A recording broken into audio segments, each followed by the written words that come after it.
नाजरीन आदाब, आप देख रहे हैं भारत एक्सप्रेस और मैं हूं निसार अहमद खान।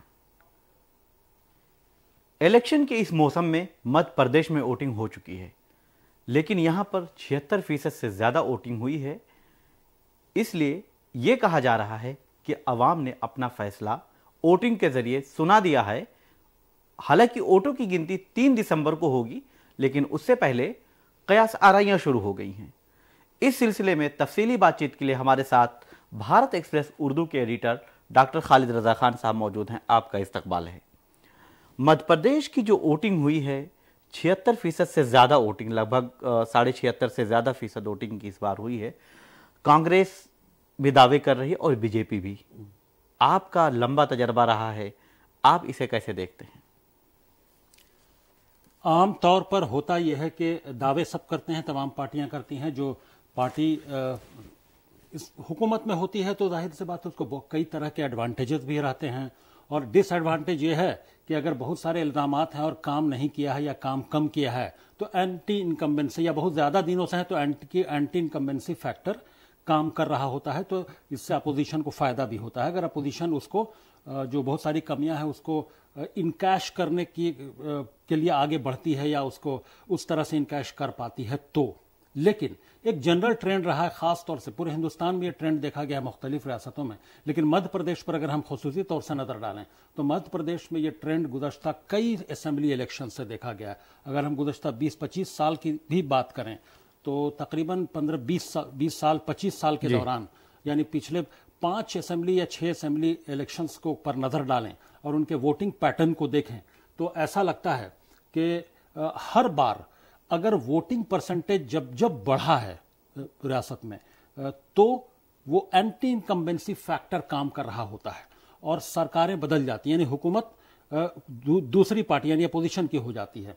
तो कांग्रेस और बीजेपी के दरमियान इसी तरह से वहां वो गेम चलता रहा है सियासत का और हुकूमत में आने का, कि जहां वोटिंग परसेंटेज बढ़ा तो ऐसा जो अपोजिशन को उम्मीद बढ़ जाती है, और ऐसा यह हकीकत में भी सामने आता रहा है। तो इस बार भी ऐसा हुआ है कि वोटिंग पर गुज़श्ता असेंबली इलेक्शन के नतीजे में जो पोलिंग हुई तो जो 2018 में जो पोलिंग परसेंटेज था वो शायद 75% के आसपास, 75% के करीब कुछ ज्यादा जी। तो इस मर्तबा थोड़ा सा बढ़ गया है, 1% बढ़कर 76% हुआ है।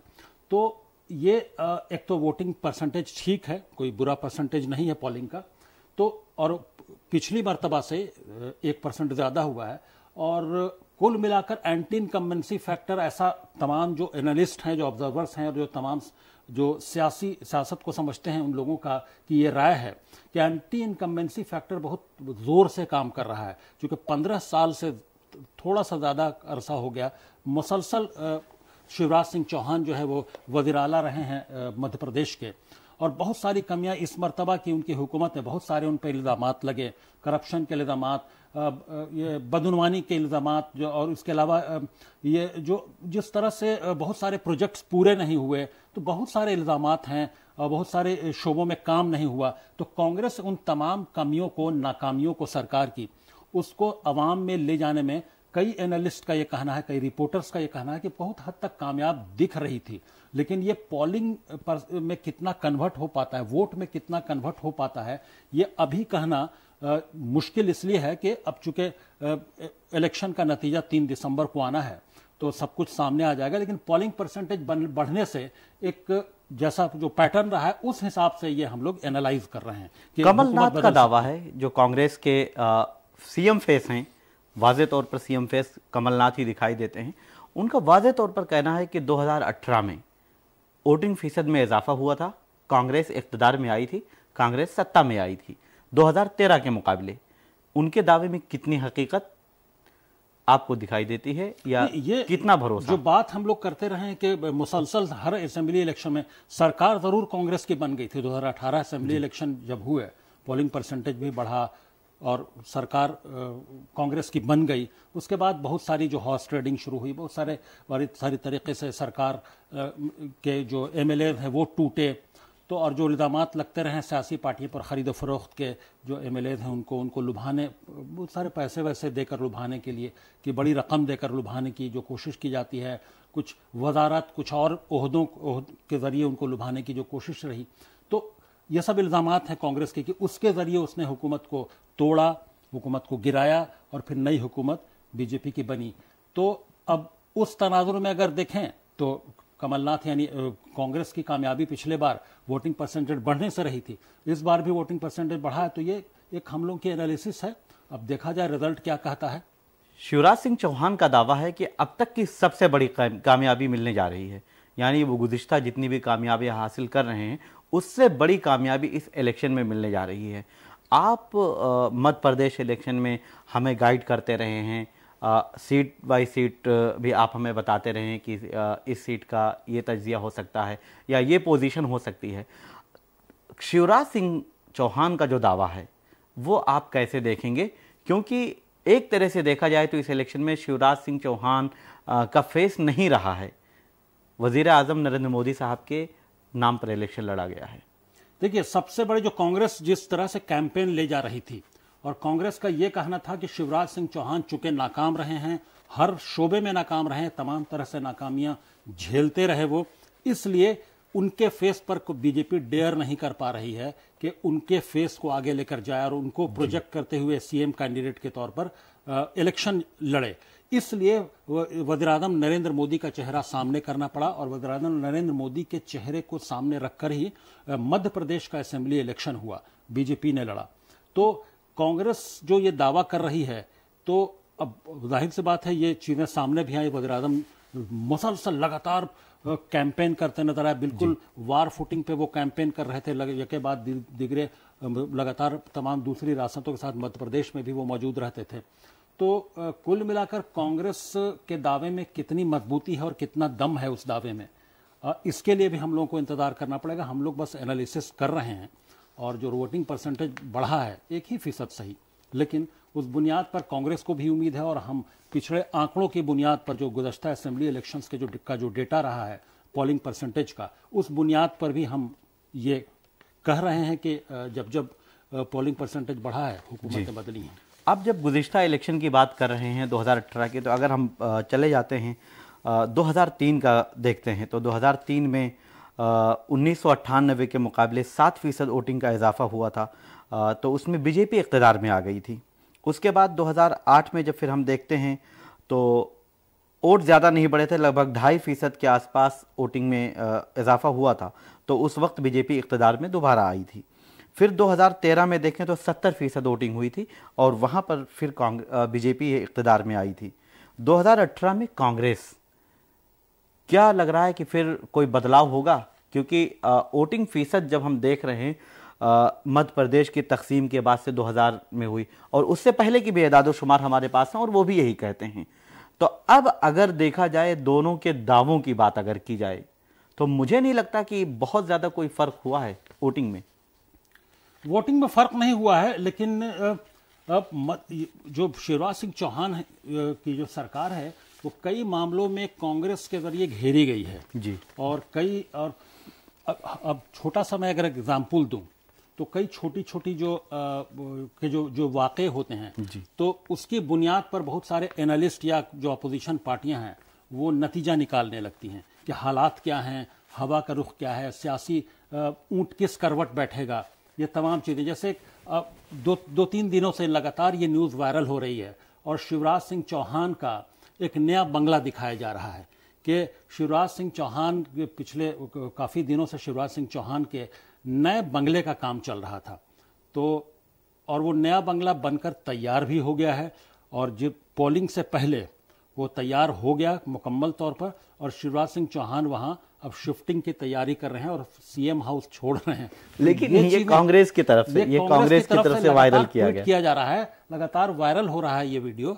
तो इस बुनियाद पर कांग्रेस लगातार इस बात को ले जा रही है कि देखिए ये इस बात का इशारा है कि वज़ीर-ए-आज़म हार मान चुके, वज़ीर-ए-आला हार मान चुके हैं शिवराज सिंह चौहान, और वो अपना बोरिया बिस्तर लपेट कर अपनी नई रिहाइशगाह में, नए रेसिडेंस में जाने की तैयारी कर रहे हैं और बल्कि बहुत सारी शिफ्टिंग का काम हो चुका है।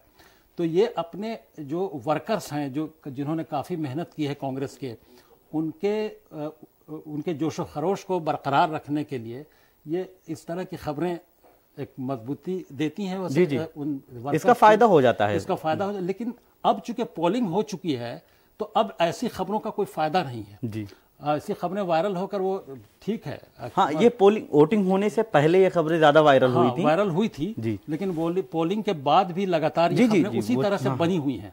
तो अब इस पे एनालिसिस शुरू हो गई है कि वज़ीर आला जो है शिवराज सिंह चौहान मुसलसल 15 साल से वो चीफ मिनिस्टर रहे हैं और उसी रेजिडेंस में और उस रेजिडेंस को खाली करने की तैयारी करें। इसका मतलब कि उनको पता चल चुका है, उनके पास जो फीडबैक है वो फीडबैक, उस फीडबैक की बुनियाद पर उन्होंने ये फैसला किया है अपना रेजिडेंस तब्दील करके। तो बहुत सारी ये ऐसी दिलचस्प खबरें भी आती रहती हैं जिस पर हम लोग दिलचस्पी बनी रहती है, हम लोगों की भी दिलचस्पी बनी हुई है।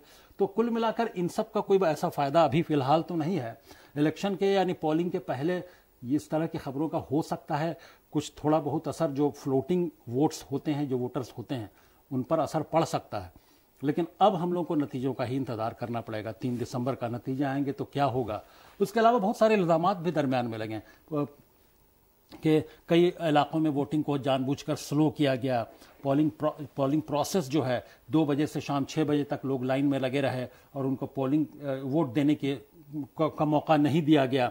और उसके अलावा बहुत सारी जगहों पे ऐसी खबरें आई, तशद्दुद की खबरें आई। उसके बाद अब पोलिंग के बाद की खबर आई कि भाई कई जगह से कि अलग अलग तरह से वो जो ईवीएम जो है, ईवीएम मशीन जो पोलिंग, तो वो इधर उधर से बरामद हो रही हैं और कांग्रेस के जो वर्कर्स हैं उसको मीडिया के सामने लाकर उसकी वीडियो बनाकर पेश कर रहे हैं कि देखिए ये ईवीएम मशीन उस जगह मिली, वहाँ मिट्टी में दबी हुई थी, वहाँ से ऐसे मिली, तो इसमें क्या है। उसके ऊपर लगे हुए जो स्लिप्स हैं, उसके जो नंबर्स हैं, उसको वायरल कर रहे हैं, उन तमाम तस्वीरों को। अब इसके ज़रिए एक अलग तरह का मामला शुरू हो गया कि देखिए ईवीएम को मैनेज करने की कोशिश की गई, मतलब बहुत सारे पहले से फीड किया गया। अलग अलग तरह के कांग्रेस के इल्ज़ामात जो आ रहे हैं, अब इसमें कितनी सच्चाई है इसको अभी कहना मुश्किल है।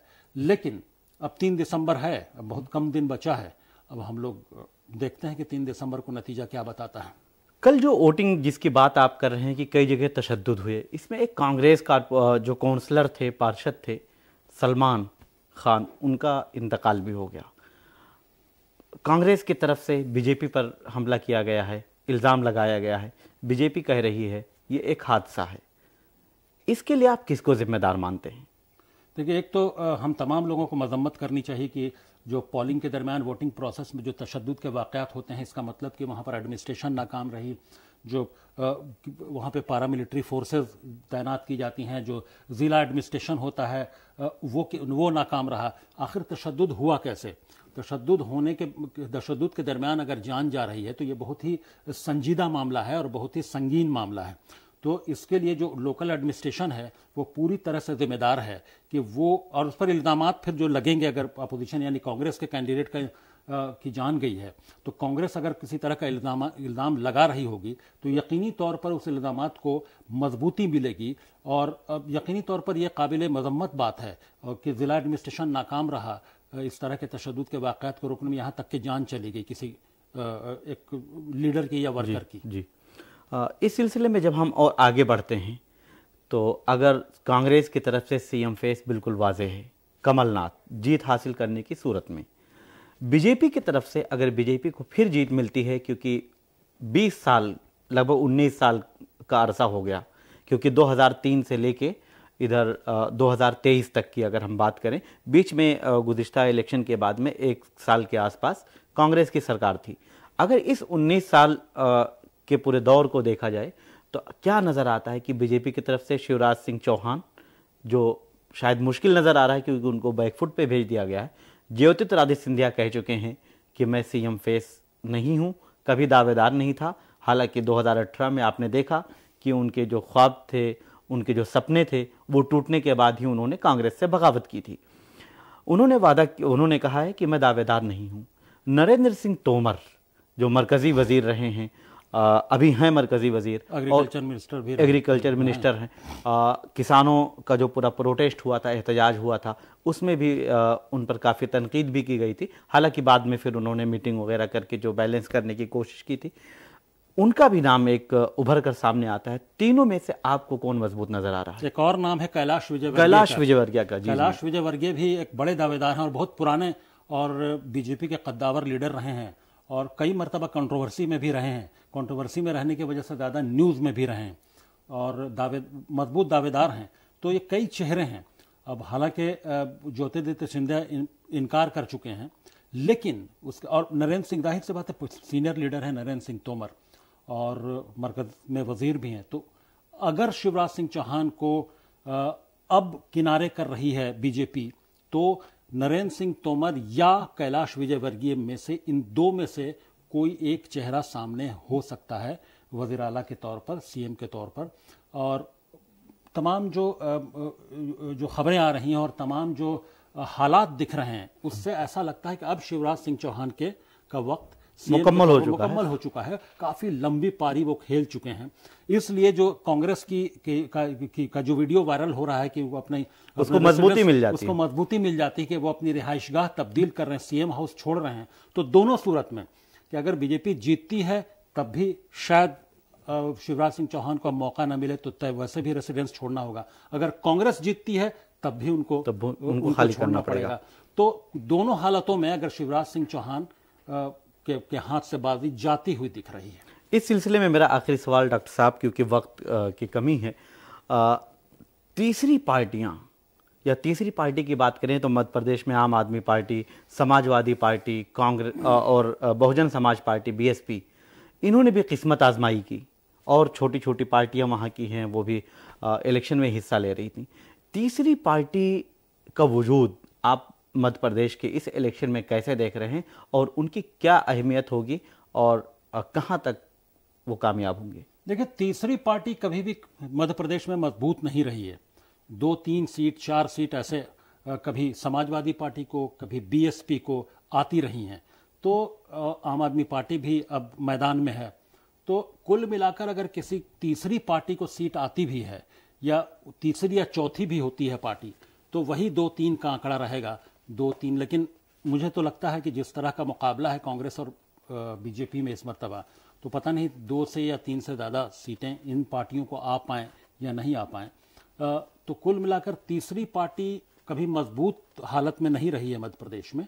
और इस मरतबा भी हम तमाम लोगों को जो एनालिसिस तमाम लोगों की है और जो हमारी भी है, हालात को देखकर ऐसा लगता है कि कोई तीसरी बड़ी पार्टी ऐसी होगी नहीं जो इन लोगों को चैलेंज करे या कम से कम सरकार के लिए एक किंग मेकर का रोल प्ले करे। ये कोई ऐसा नजर नहीं आता है। ऐसा बेहद शुक्रिया आपका तफसीली बातचीत के लिए।